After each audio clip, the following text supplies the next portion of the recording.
Hey everyone, how you doing today? It's me, David, coming to you from my whiskey den here in Central Ohio. I hope you're having a good day.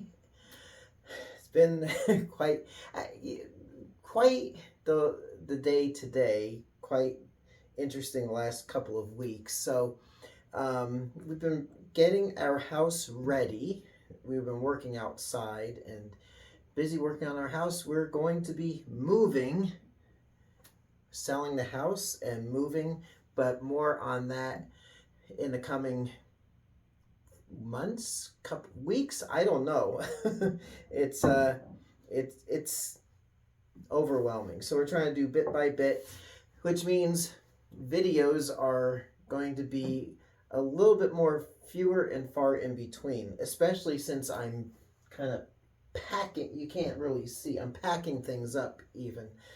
Got a lot of bourbon boxed.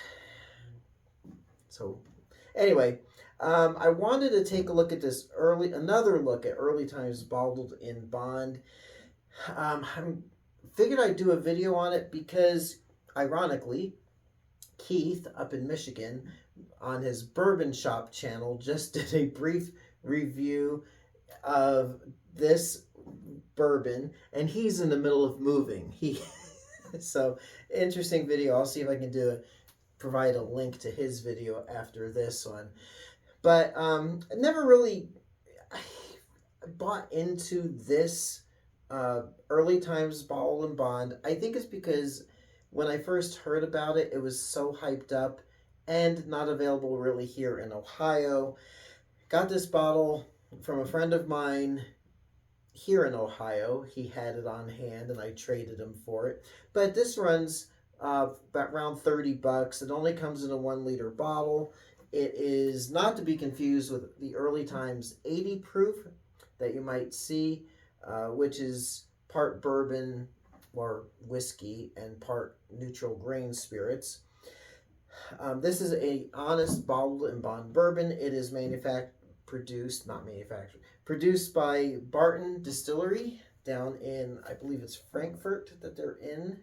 And their mash bill is 79% corn, 11% rye, and 10% malted barley. There's no age statement, but bottled and bond by law needs to be 1 distilling season, 1 distillery, at a minimum of 4 years barreled. So that's what we got here. You know, theoretically it should be a really good bourbon, but let me see what I think of it nowadays. I have for the occasion this cool vintage early times shot glass, every ounce a man's whiskey. I think I might have used this when I try on another review for this, but even if this is my second or third review, I want to see what I think of it today, March 2025 CE. Nice nose. It's not overpowering, it's not too light. It smells really nice and balanced. Acclimation first.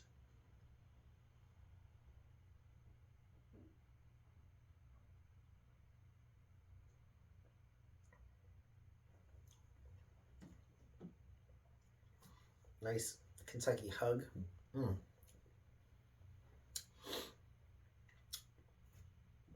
Let's see what we got.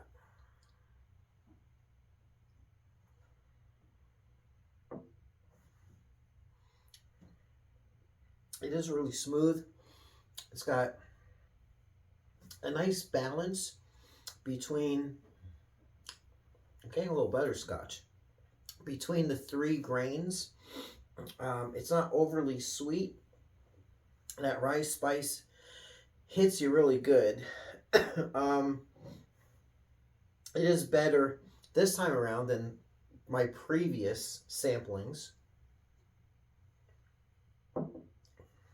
Getting butterscotch and caramel, some vanilla notes. Yeah, some nice, like kind of like the caramel with that white center. I think it's a nougat center. those soft caramel discs, white center. Say that again. So I'm getting that like vanilla caramel, getting some butterscotch, some nice spice from the rye. Really nicely balanced. And I've had this for a few years. It's not obviously one that I sit down and enjoy when I'm having a little pour, but it's something that would pair well with like a surf and turf, a nice steak dinner. Something this is a bourbon it's not spectacular, it's not bottom shelf, it's somewhere in between. It's an honest bourbon, which has some nice balance to it. I get a little bit too much of that malted barley, which I'm not crazy about. If the mash bill was a little bit more corn and a little less malted barley, I think for my taste it would be a bit more palatable, but there's nothing wrong with it. It's a good solid bourbon, and for the price, like around $30, can't really beat it. It is a lot better than I remember it to be, but it's got also, to me, it's got that trademark Barton 1792 kind of flavor to it. So if if you're someone who maybe, where is it here, enjoys very old Barton 100 proof, to me it's a very similar flavor profile. This one's a little bit more, in my opinion, a little bit more refined and upscale.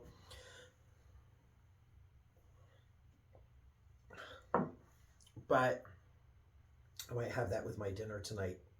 We shall see. So,